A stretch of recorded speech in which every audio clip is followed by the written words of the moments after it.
This video is being recorded, so please do bear that in mind. Everything that our panelists will be sharing this evening is from their own personal experience. It's not intended to be representative of their organization's views or anything like that. It is their personal experience, and obviously it may or may not apply to your own personal circumstances, so keep that in mind. I'll start off with introducing myself. My name is Gillian Boateng. I'm an employment lawyer. I've been qualified for 4 years. I qualified in 2019. My background was I started at a Magic Circle law firm and then moved to an elite US law firm, and I'm currently on a career break, and I'm going to be your moderator for this evening.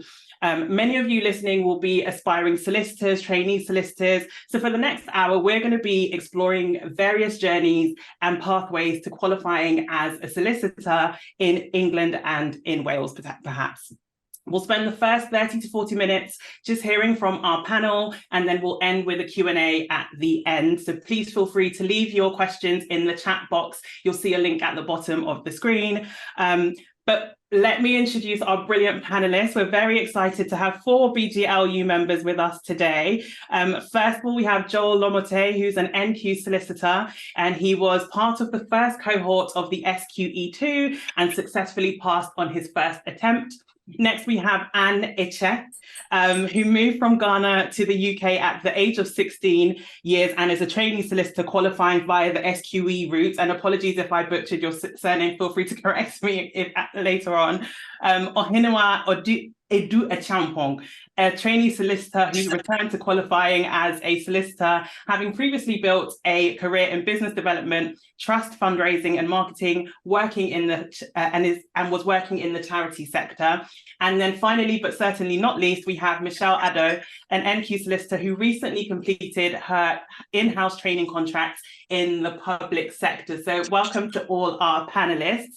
We'll dive straight into our questions if that is okay with you. So our first question is, what was your journey to securing a training contract and then qualification? And I'll direct that question to Joel first of all.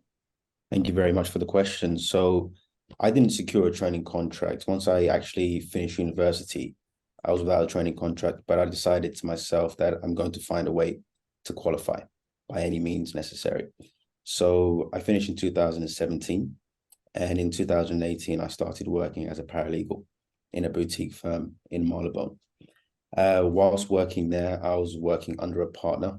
His name was Dr. Abhijit Pandya, and we built a very good relationship, very good working relationship, and he assisted me a lot and gave me a lot of advice. But within the first year of me working there, he decided to actually start his own firm. So once he started his firm, I was the first employee, naturally. And I got to see the back end of how a firm runs and operates, the marketing side, how insurance works, things of that nature. And I also got to see how it is on the front end by getting clients. So I was very inspired by him, and he actually encouraged me to actually specialize more in law, because I do have an LLB at the time. And he said, you know what, maybe it'd be good for you to get an LLM. So I started a master's in corporate and commercial law at Queen Mary University in London. I did that part-time whilst working at his firm full-time. And just as the master's was about to finish, I began the LPC part-time. So I did that for another year and a half or so. And once that completed, then I did the SQE2. And as you kindly mentioned, I was part of the first cohort to do the SQE2. It was a rather challenging process, but we got through it. And once I passed that exam, then I was admitted to the role of solicitors. Yeah. Brilliant, because one of the questions that I get regularly is, can you go through the paralegal route in order to qualify? So actually, it's really interesting to hear that that was your journey. So yeah, congratulations on that. Anna, would you like to share your story? Yeah, thank you. So as you mentioned, I moved here when I was 16 years old from Ghana, and then went straight to, secondary school, and decided to take a step back and go to year 10 instead of year 11, because I needed time to acclimatize to the UK and to a completely new education system. I went on to do my A-levels, and then I got into university to study law at Southampton after a somewhat disastrous A-level results day. And And then I decided I really wanted to pursue law. So I went to open days, applied to various schemes, and then I joined a few charities that honestly made the difference for me. Some of them include Upreach, Aspiring Solicitors, SEO London, and Rare Recruitment. Through these organizations, I managed to get a few mentors who helped me to refine my applications, but also to improve on my confidence and my interview skills. At the end of my second year, after applying to a lot of vacation schemes, unfortunately unsuccessfully as well, my mentor told me to apply to the KPMG vacation scheme because the application process was quite simple and would be good experience regardless. So I applied, I got the vacation scheme. And then during the vacation scheme, I found out that we could secure a training contract from there. So I did that, and thankfully I got an offer to come and train with KPMG Law, accepted the offer, and I started last year in September and have been there for a year now. I also took my SQE1 in August or July, and thankfully I passed, and it was honestly, yeah, an experience and something definitely worth writing home about. But I'm glad it's done, and I'm looking forward to taking SQE2 and then qualifying later on. I was just saying congratulations, but really well done, because I often get questions again from people who say, I didn't get great A levels, can I still become a lawyer, etc. And you're a perfect example of someone who's come back from that and done really well for yourself. So well done. But I'll move on to our next question. And Ohiniwa and Michelle, I know we haven't covered your journey, so please feel free to kind of build this into your response. But I'll come to you, Ohiniwa, with the next question, which is, did you experience any difficulties that you may not have felt prepared for, and how did you overcome them during your journey? I think I experienced many difficulties. So I was obviously born in Ghana and when I migrated here when I was 8. And it was mainly, school, work, and church. And so I wasn't really prepared to basically work in a corporate environment. So all I thought was like, you make the grades, you get into the job, and then you work really hard, and it would be great. And so some of the difficulties I found was actually integrating into culture. And I also found that actually I hadn't had a lot of experience in different areas of law to actually understand the sector for various reasons. And so I think I lost confidence, and I also didn't feel like maybe I fit in actually.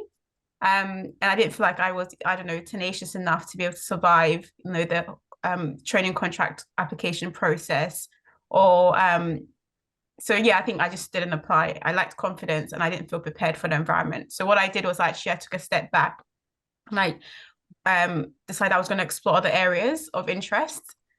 So I initially went to work for the Ministry of Justice as my first job post-university.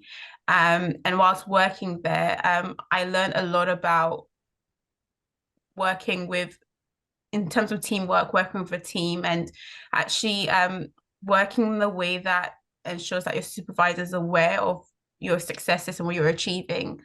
But whilst I was working there, I was working in I don't know if I can say it. So I was working in an area where you would work with the police and different institutions within the Ministry of Justice. So whilst I was working there, I felt like maybe this wasn't what I wanted to do. So I thought, why not pivot to the charity sector, because I thought I could do good for the world. So I immediately went and saw a role in Marie Curie. And so I was working with Marie Curie's, I think, regional team.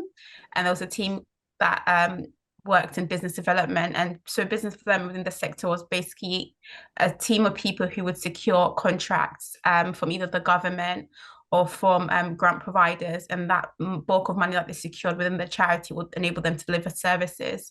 And Mercury mainly specializes in palliative care, so it's end of life for people who are basically about to die from various diseases.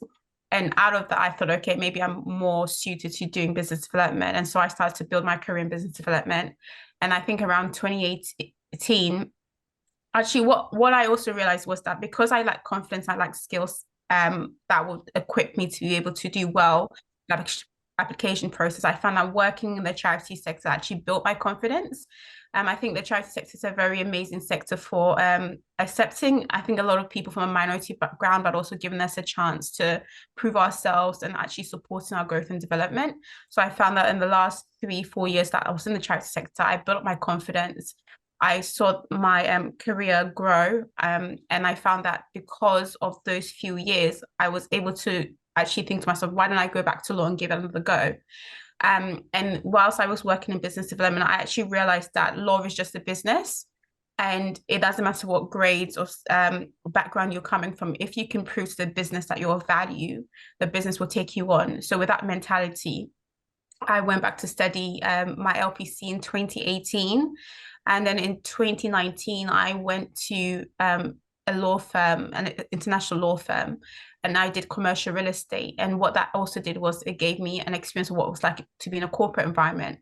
And that experience further built my confidence. And then I ended up working for the CPS in criminal law, because I thought, okay, I'll be a criminal lawyer. But after a few months in there, the opportunity came for a training contract, and I applied and I got in. And so I started my training contract in November 2021, and I'm due to qualify in a few weeks' time. So it's definitely been, I think, almost a 9-year journey to sort of finding myself back here. Yeah. So I'm really grateful. But those were the difficulties. The difficulties for me was that I didn't understand the cultures that I was trying to get into. I didn't understand the areas of law. I thought if I just got my grade and I just applied for the role, I'd get it. And I also didn't understand the importance of actually building soft skills and working well with your colleagues, and even simple stuff like going for coffee breaks, all those little things I don't think I understood. And that for me was my detriment. So yeah, that's my experience.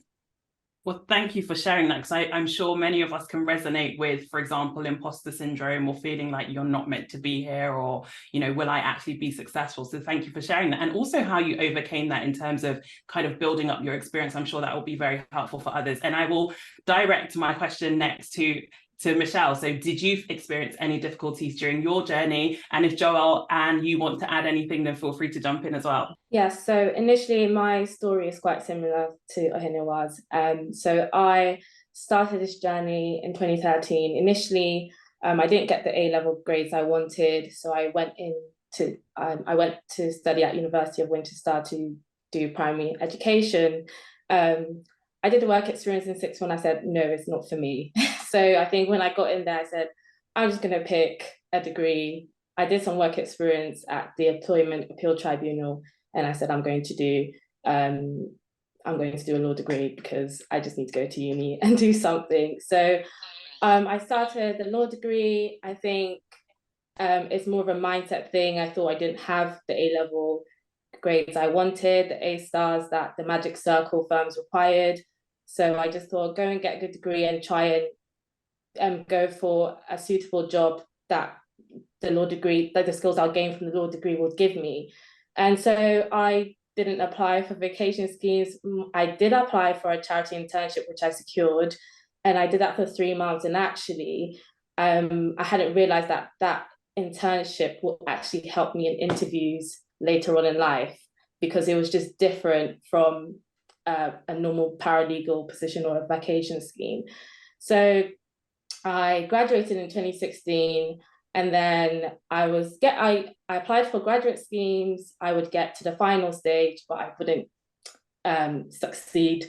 And it was more of, okay, so what do I do now? So then I just said, I'll go and do my LPC. I did enjoy family law, and I thought, let me do my LPC, and then it will give me the option to qualify as a lawyer if I decide to later on. So I did the LPC, and then I think I did most of the modules, and then I think I finished later because I said I wanted to get some work experience. I then realized that I'm not sure about family law when I did the LPC, but I'll keep my options open. And so I managed to get a role at the Home Office working as a litigation caseworker. Again, immigration law, I did not take as elective, but I kept an open mind. They were looking for law graduates. I said, why not? And I think the most important thing is to have an open mind. Just because you didn't study the area of law, just because you didn't get the A levels, you didn't get what you want, doesn't mean you can't go for something and try something new. You might like it. So I took on the role and I actually thoroughly enjoyed it. I was exposed to high profile judicial reviews. Some of my cases were coming on the news. I gained my confidence there. So I did that. And then I did that for 2 years. And then I thought, okay, actually, I might, try and get this training contract. So whilst I was applying, I applied for one training contract at the local authority. And it was during COVID, so I think they kept the application on hold. But whilst I was doing that, I was actually applying for policy roles, because whilst I was working as a litigation caseworker, I saw that lawyers and barristers were heavily involved in drafting legislations and policy guidance. So I thought, why don't I try that and see and make myself a well-rounded person that knows, okay, this is how policies work, this is how things work in practice in the government, and so on. And then I managed to get a policy advisor role, working on fire safety. It was very different, but I took the opportunity and I did that. It did have its challenges. I was applying for policy roles and I was getting rejections, but then I didn't know that all those interviewing skills I was gaining, lessons learned, would actually help me apply and secure that one training contract I applied for. So essentially, I managed to get the policy role. I think it took me 6 months to get one. And it's important to never give up. I think that's what it is, because it's good to see other people getting roles quickly, but just know that you're running your own race at your own pace. So I went into the policy role, and then finally the local authority contacted me and said, oh, do you want to go for an assessment? And I went for it. And then I went for the interview, and then I managed to get the training contract.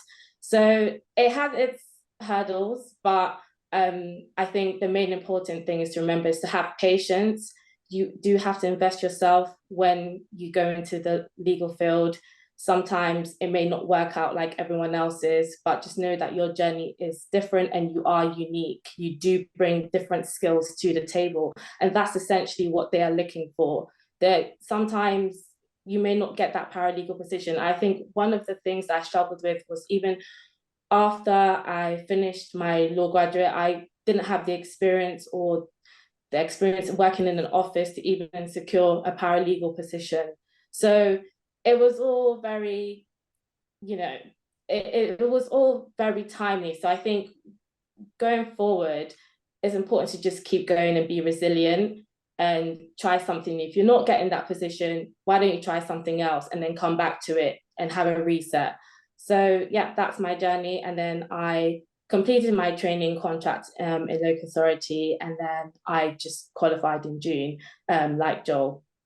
Well, congratulations again for qualifying. And as you say, being open-minded, being resilient, and kind of running the race at your own pace is probably going to be key for anyone that wants to do this. I'll come to you, Joel, but kind of building on that question, I'll go to our third question, which is, do you have a support system, and what tips would you give someone looking for something similar?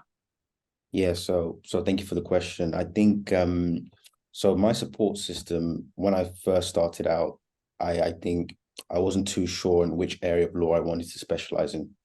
And just, I'm a naturally outgoing person. I enjoy speaking to people. And just through having multiple conversations with different professionals, I was sort of guided to go towards the litigation. I think sometimes it's important to speak to people who are ahead in their career, because sometimes they can look at you and they can see what certain qualities you may have and sort of push you in the right direction. So my first mentor was Dr. Abhijit Pandya. As I mentioned before, I was working with him and he started his own firm. But because our firm was so small, there was a lot of responsibility given to me. And we would collaborate a lot with a lot of barristers, and at the time QCs, now they're KCs. So I would actually spend a lot of time in chambers with barristers.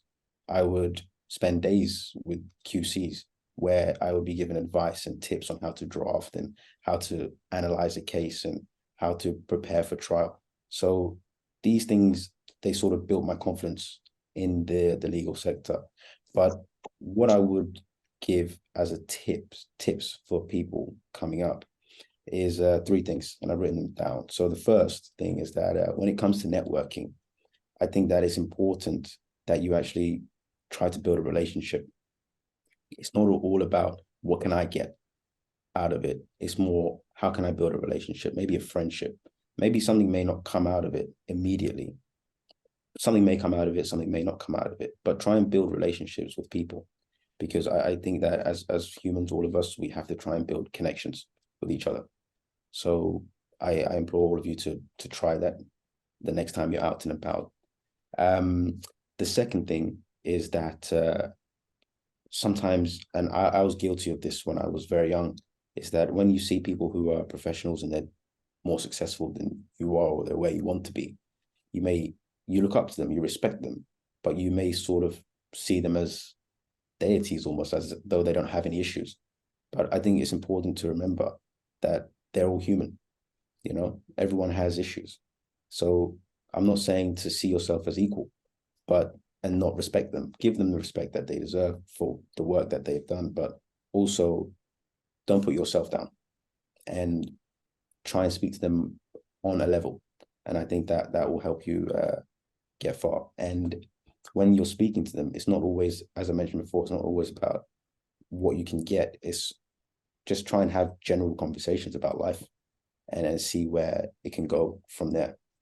And then the third thing, and I think this one is very important, and I've realized it as I've become more mature, is that it's not only important to network upward, but also it's very important to network laterally. Because, there's a lot of people in this chat right now. In the next 10, 15 years, I'm sure all of you will be successful lawyers, if that's what you want to be. Some of you may be in Magic Circle firms, some of you may be partners, maybe. Some of you may be working internationally. And I think it's important to have a network of lawyers on your level and maybe just above or slightly below, because it's important as we get to the next generation, we're all in contact with each other. So these are the things that I would definitely give as tips for people moving forward. Those were brilliant. Thank you for sharing those. And would you say that you had a support system, or are there any tips that you would give someone that is looking to follow a similar path as the path that you followed? I think that is one of the things I have probably struggled with a little bit. I found that I almost started at a disadvantage, having come into my law degree thinking I wasn't meant to be a lawyer or good enough to qualify as a lawyer at some point, which was false. But I think it's something a lot of people struggle with. And I think I didn't have the community of people that were striving for the same thing I was going for. So I had a few friends here and there that wanted to be lawyers, but might have wanted to become barristers or wanted to do something that was not corporate or commercial and go down, say, family law or criminal law. So I did find 1 or 2 people that I stuck with from first year, and we're still friends now and talk to each other about the law. But I think that if I had a bigger community of like-minded individuals, we could have shared application tips, we could have given each other encouragement, because the journey to law is not easy and it knocks your confidence. And if you're not careful, you just give up on it.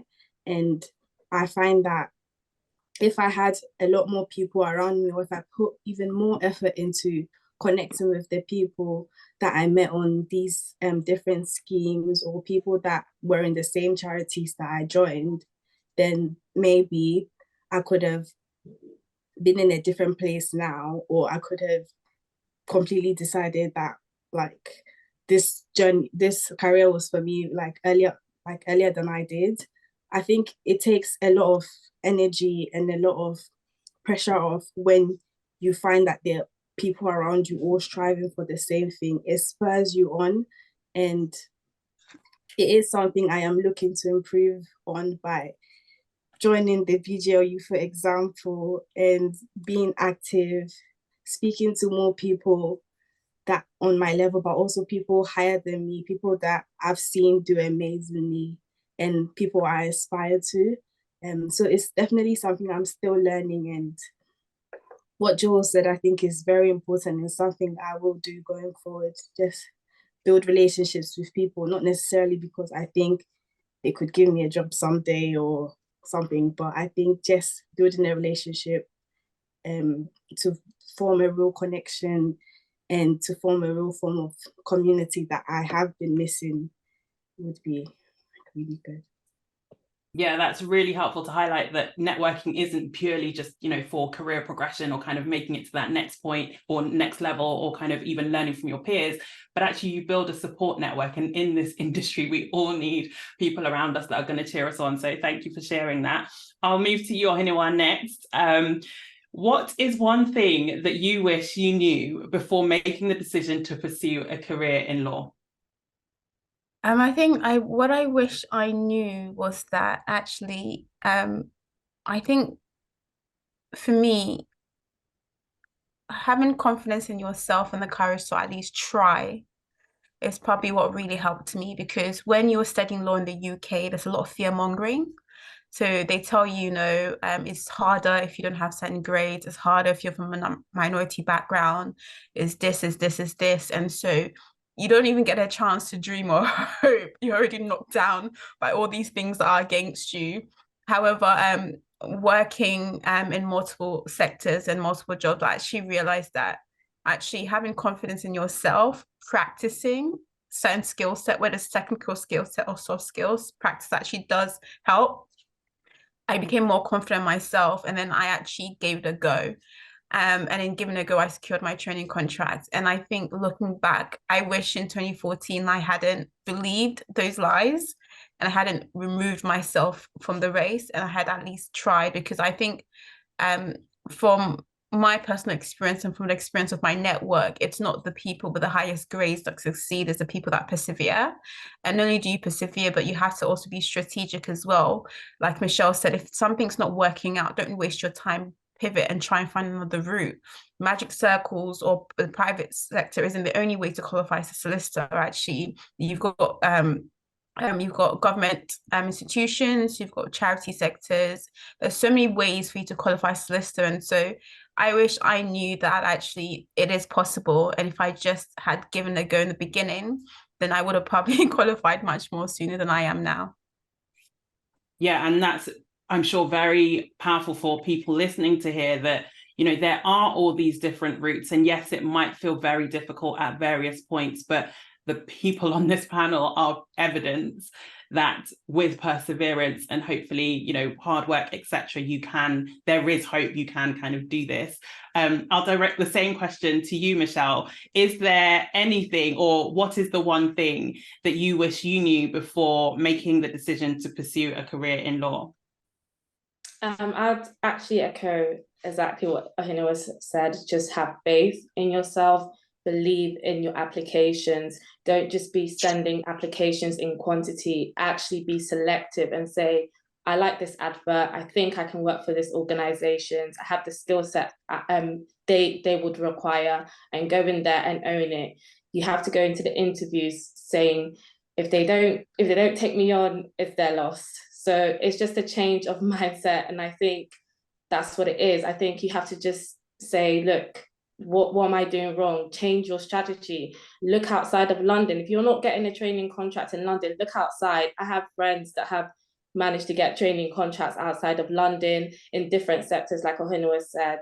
And I think sometimes don't doubt yourself. I remember I was going for interviews and they were like, why are you not making this many applications? Like, you've done all these extracurriculars. And it's just about believing yourself, talking to people, being bold enough to reach out to people in networking events, LinkedIn, and just seek mentors and seek counsel, because you just don't know where it can take you. For example, when I started my training contract, I didn't have a legal mentor at that point.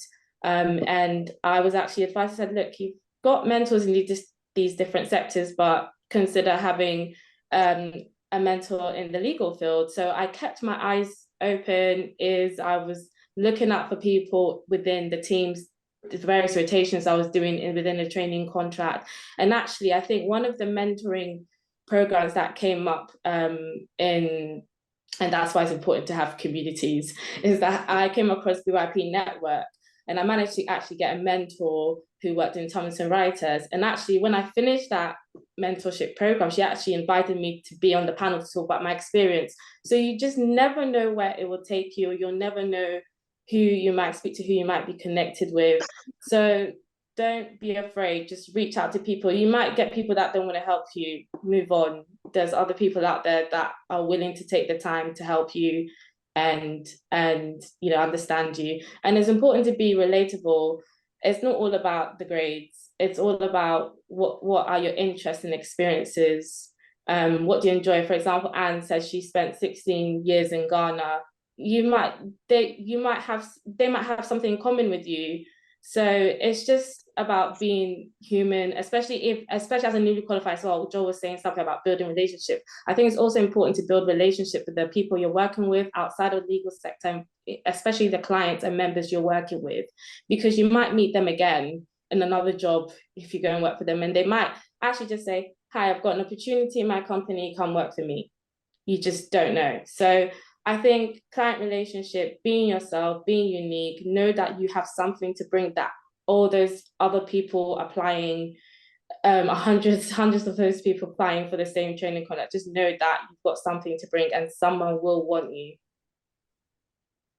Amazing. That's really a great point to kind of end on. But again, if anyone on the panel wants to add anything before we transition into the Q&A, then please feel free to jump in now. So what I actually did want to say was that even though my first post-university job was in the Ministry of Justice, my first ever job was actually in a hair salon. I just needed some pocket money. And so whilst I was in the hair salon, the owner of the hair salon started to integrate me into the business. And she basically said to me, because I was very shy, I still am. And at one point I used to lock myself in the toilet because it was too much. But she said to me, "Oh, you know what, you have a daily task, which is you have to connect with 10 of our clients authentically every day." Wow. So for about 2 to 3 years, that was part of my training. And actually what I didn't realize, and looking back, I'm so grateful for, is that having to connect with multiple people in a hair salon every day, and these are women, it's tough.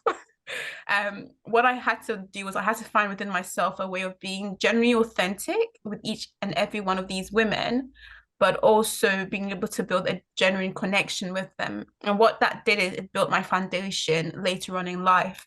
And so everywhere I went, I was capable of building authentic connections with anybody from the top of the hierarchy to the bottom. And many of the results is that, for example, when I went to go back to law, 3 of my past managers all gave me references. Yes. And so for me, that's a testament. And when I was building relations with these people, it's like Joel said, it's not transactional. It's just me generally connecting with them. And I'm not thinking about where they will take me. But that soft skill set about connecting with people authentically, being vulnerable, not in a way that it's a detriment to you, but being vulnerable in a way to connect with them, and also being having integrity, being a trustworthy person, actually goes a long way. And I found that that's one of the things that has actually really helped me in my career so far. But also, when you are working for people, whether it's in the legal sector or it's not in the legal sector, actually give it your best. Have integrity when you're working with people. Be a trustworthy person. Don't be part of the chitter-patter of gossip or whatever in a work environment, and let your character really, really stand up for you as well. In my current organization, I know everyone from the CEO to the cleaner, and I have great relationships with every single one of them. But I look back to working at the hair salon at the age of 15, and I'm truly grateful actually that was probably one of the best experiences I've had in my career so far. That's amazing. And I really resonate with this message of kind of building relationships with people, because you just do not know where they will take you. I myself, I don't think I would have ended up in law, because actually originally I was going into banking, and the only reason why I really ended up in law was because I built a relationship with the head of the SEO London program at the time. Through university, we worked with him through our ACS, and then he asked me to come and work for him in SEO London once I graduated, and then through that and conversations, he supported my application to apply for law. So I think, you know, we've had so many messages on here, but that in particular really resonates with me. Networking, as Joel said, not only kind of vertically, but also laterally. And then, as you know, all the other tips that everyone has shared around resilience and kind of going with it, don't feel like you don't belong, and, you know, build your experience. Hopefully all those things will be helpful. But let's move into the questions. We've received quite a few. Feel free to keep them coming. I will ask the panel to please keep your responses very brief so we can try and get through as many questions as we can. And I will probably direct each question to one person, but if you have something very particular that you want to add to it, then please feel free to jump in. The first question that we've got is, what are some of the ways to build your confidence? I'm going to direct that to you, Ohenewa, if that works, just because I know you mentioned kind of building your own confidence and feeling shy at the salon, etc. But again, if anyone else wants to add to that, feel free to jump in. I think one of the ways I actually started building my confidence was just throwing myself into some extracurricular activities. Despite being shy, I think I got my tenacity from my mom. I just sort of jump into stuff and I think about it later. An example would be in my first year of university, I put myself forward for 3 student roles. I think it was it was for a student trustee, a school assembly member, and it was for a law representative. But for me, I was like, let me apply for 3. I might get 1. You never know. And to my detriment, I got all 3. Like, wow. So just putting myself up for opportunities, and actually, like I said, just putting yourself in environments and connecting with people. I also find that actually taking some extra sports activities, and whatever kind of sports you like, you know, I don't know, hiking or football, whatever it is, that's also a good way to build confidence within yourself, because it's also about connecting with people, engaging, but also in terms of technical skill set, just having a go at the work that's given you, and not sort of shying away from challenges at work. But I think another thing that's really good at building, that has been good at building my confidence, is being in the right environment, because it's not always you. Sometimes you're a really amazing person, but you can be in a very toxic environment and they can put you down. Whereas when you're in the right environment, where you have people who actually are really kind, people, whether it's your manager, your colleagues, people who are very understanding, supportive, and recognize that you're starting out your career and you will fail, and they won't sort of like try and like, you know, shout at you or tear you down. They'll actually support you and encourage you and even coach you in your roles. I think it's a combination of you doing the work, but also being in the right environment, where that environment is very supportive of your growth, and also reminding you that actually we all fail at the beginning of our career. So when you fail, it's fine. And also, I think another thing that's building my confidence is just being honest. You know, when you're not doing well in something or you've made a mistake, don't try and hide it. Be honest about it and say, you know, I didn't get this, or you know, this isn't working, can you help me? And I think for me, being really honest in my roles at different areas of my career stages, giving things a go, and also recognizing that actually being in the right environment are all really good at supporting my development, and it's actually helped build my confidence. And even in my current role as a training solicitor, me and my supervisor have a really, really good relationship, in the sense that when I first started out, when one of my senior colleagues would give his opinion on their file, I'd back off and be like, yep, that's fine. And then my supervisor was like, no, push back. If you have an opinion and you think actually we need to do it a certain way, I'm giving you permission to put your opinion forward and push back. And what I found was that him supporting me to actually say, actually, I think we need to do this a certain way. And my senior colleague also recognized that this was part of my development. And in a way, him supporting me by allowing me to have my opinion and to actually stand firm in that, I found that that was also helpful in my building my confidence. I'm not there yet. I'm not as eloquent as I want to be, but I think it's a combination. It's not all on you. You know, you can do your bit, but you also need to be around the right people, and you just need to have a can-do attitude, in the sense that even if you do make mistakes or you fail, you need to just keep trying again. And I think in terms of confidence, I found that my confidence wasn't just built in my job, it was built also by my family. And I have different mentors actually as well. One of my mentors was for my last job, and she stuck with me throughout to this job as well. And she catches up with me every month. I have a mentor who helps me strategize in terms of like the areas of law I want to practice in. I have a mentor who prays with me in terms of my faith and just really encourages me. And I have the BGLU community as well, which is really supportive. So all of these components have helped build my confidence in who I am. And I still think I have got a long way to go, but it's not all on you. You need people as well. And so I think that's what I want to remind everyone. Yeah. Thank you. That is very helpful. I'll direct the next question to Joelle. If you complete the LPC, can you skip the SQE1? Someone says from your story, it seems like you did that. Yes, that's correct. Okay. I complete the LPC and skip SQE1 straight to SQE2. Perfect. And just kind of building on that, are there any soft skills that you would say we need to develop as aspiring solicitors? Yes, definitely. And this doesn't actually come from me. So my next door neighbor, he happened to be a partner at a law firm, and he's worked in-house. And once he retired, he became an executive coach. And we had a discussion on the balcony one day, and he said to me that a lot of lawyers that he meets are not personable. They're very knowledgeable, but they're not personable. So what he does now is he gets paid a lot of money by firms to go and speak to lawyers on how to become personable. So I think that as aspiring solicitors, whilst I'm sure all of you have the knowledge, else you wouldn't be here, you wouldn't be aspiring to become solicitors.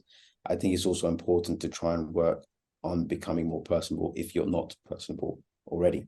And how to do that, I think that I don't think personality is something you can learn from a book.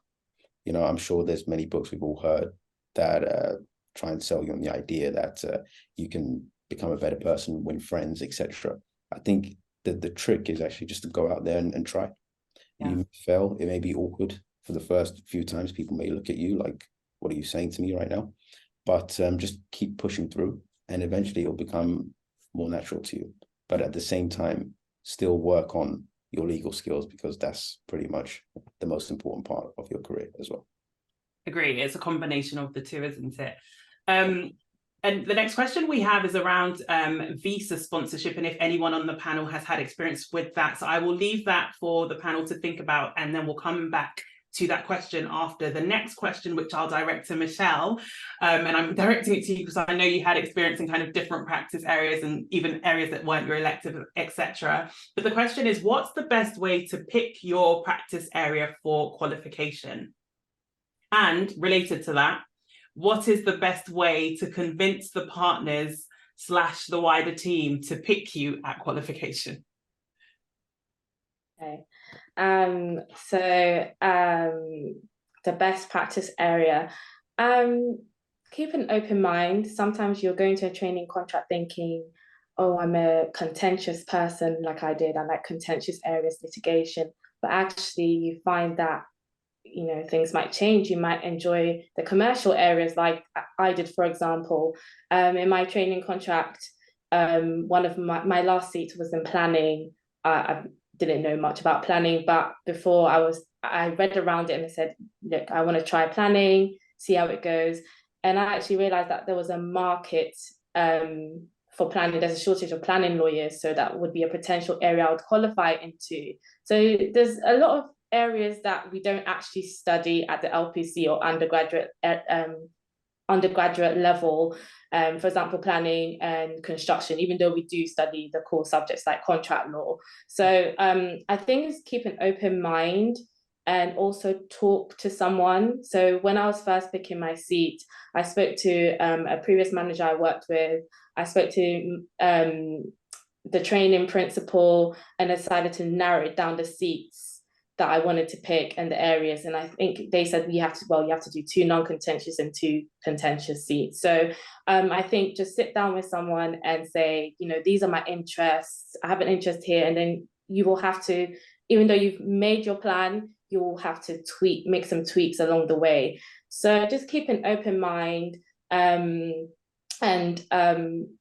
And yeah, and just know that even if you do start off in an area of law that you've qualified in, 10 years down the line, you might say, oh, I want to go into banking, or I want to go into music law. I was speaking to a recruiter and he said that he knew someone that had worked in the corporate law for years, and they actually decided that they wanted to transition into entertainment law. So what they did was step back, take an internship in Walt Disney, and I don't know the person, by the way, but they decided to take an internship, and then they got some experience and got hired that way. So just know that you can still, there's ways to work around it, but I would advise that try and get it right early, and just try and stick it out and see where it goes. What was the second part? I don't know if I answered that. Yeah, effectively, how do you convince the partners or the wider team to pick you? That's a difficult question. I think sell yourself well. Always remember the good feedback. What I did was I created a folder of all the good feedback I received. Just sometimes you need encouragement when, something may go wrong, and just read back and look over the feedback you've received. And also look at the other feedback that you need areas of improvement on, and use that to bring to them and say, look, I received good feedback on this, I've improved on this, and sell yourself essentially. Also, they know you've worked for them, they spent time investing in you. They want to retain their employee. So they'll try their best to put you in an area of law where you will enjoy and also work for them. And also to don't forget business needs as well. So I think just try and get to know the partners as well. Simple hello in the office. Even if they don't say hello back, just smile and say hello.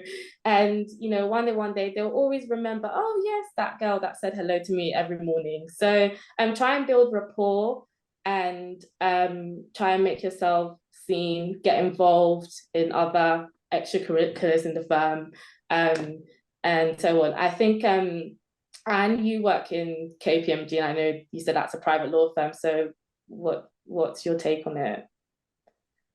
I think someone said this to me, and I still don't know where I want to qualify, as I've got 2 more seats. But I think what the person said to me really stuck. They said, look at like the more senior people in the team, say associate, senior associate, and partners, and look at what their life looks like, what their tasks and roles look like, and see if you can envisage yourself in such a role and if you would enjoy it. And if that's the case, then it's probably that you could end up qualifying there. And if you enjoy the type of work you do, enjoy the type of clients you interact with, then you can most likely make a career out of that practice area. I don't think there's any such thing as like the best or the perfect practice area.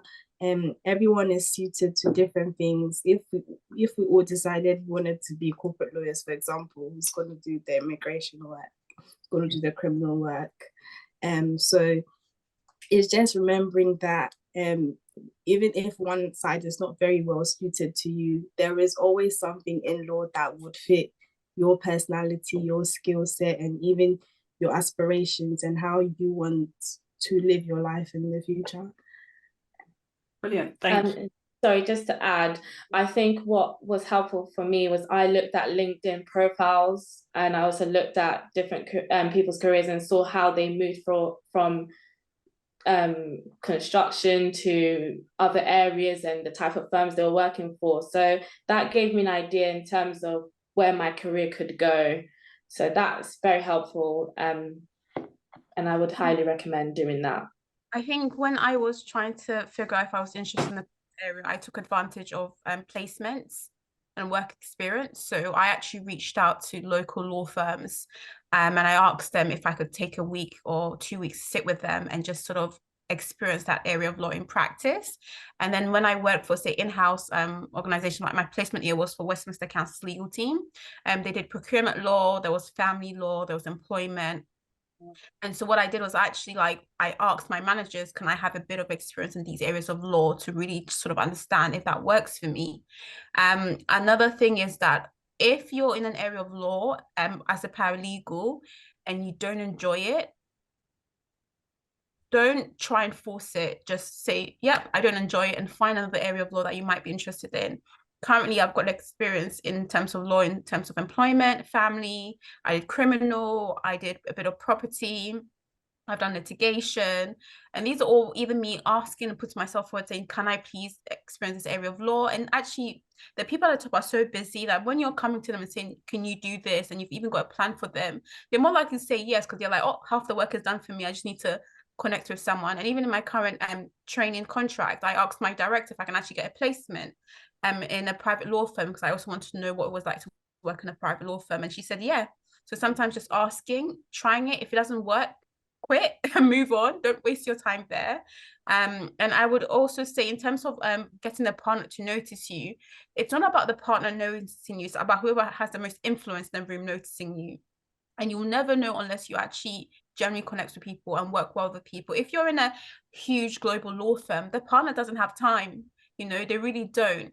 The person that has time is your associate who's next to you, or your senior associate, the legal director.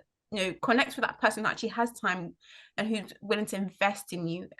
It's probably an idea that I share with people, because everybody's aiming for the partner at top. Everyone wants the partner to notice them. But if you actually spend time connecting laterally, it'll probably be more beneficial. And that's if you're in a huge law firm. If you're in a small in-house legal team, of course, everyone's going to notice what you're doing. If you're in a mid-sized law firm, then there's chance of you connecting with the partner. So it depends on the structure of the law firm and who's easily accessible as well, in terms of getting someone of influence to notice you and then retaining you as well. So I thought I'd share.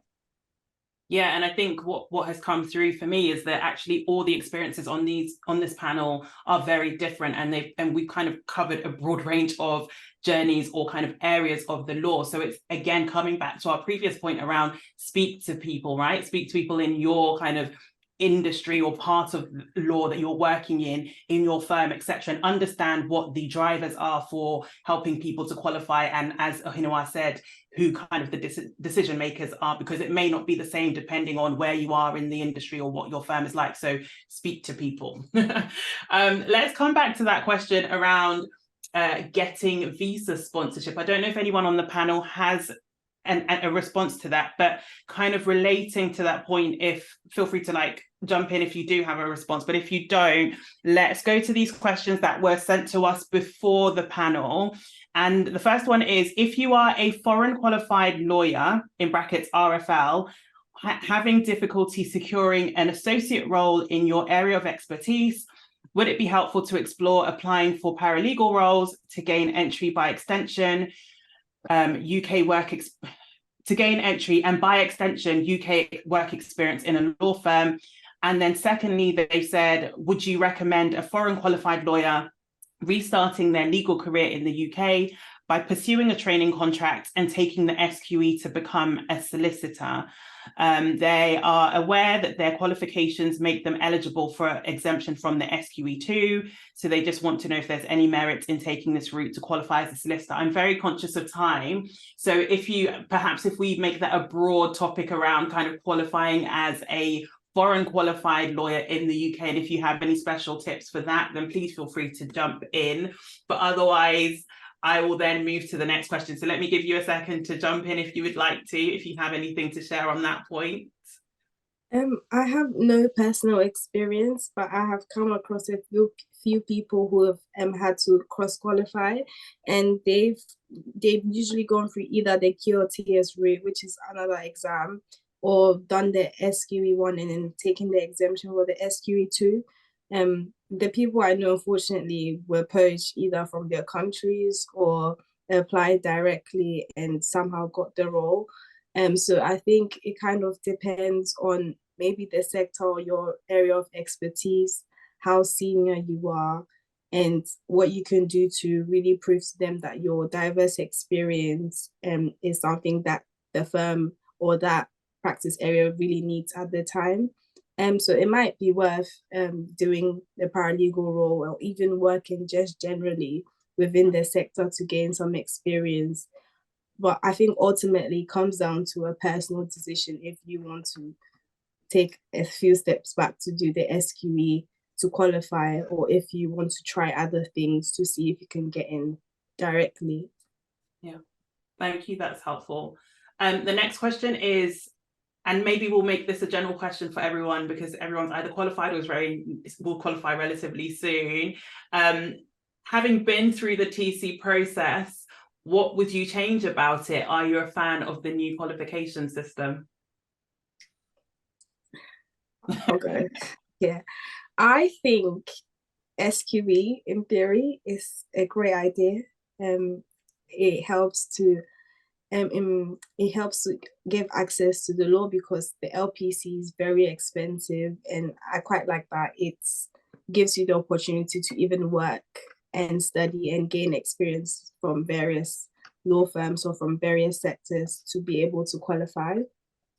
I do think, however, in practice, the exam is very hard and maybe a little bit unnecessarily hard. And because it's still in its early stages, it's almost going through like a calibration, and I believe would get better over time. And so this is almost like a teething process almost. It looks like it's here to stay, and the LPC is being phased out. So I think it's more of a thing if you can just hope that it gets better. And if you decide to take the SQE now, take some hope from the fact that you can work and do your SQE. You can gain experience for various law firms. You don't need a training contract to qualify, and that you will eventually get there. It might take you a bit longer, but you will get there. Yeah, I agree with Anne, but what I would say is that I'm a big fan of the SQE. The reason why is because the LPC is the standard to pass the LPC is the day one trainee, but the standard to pass the SQE is the day one solicitor.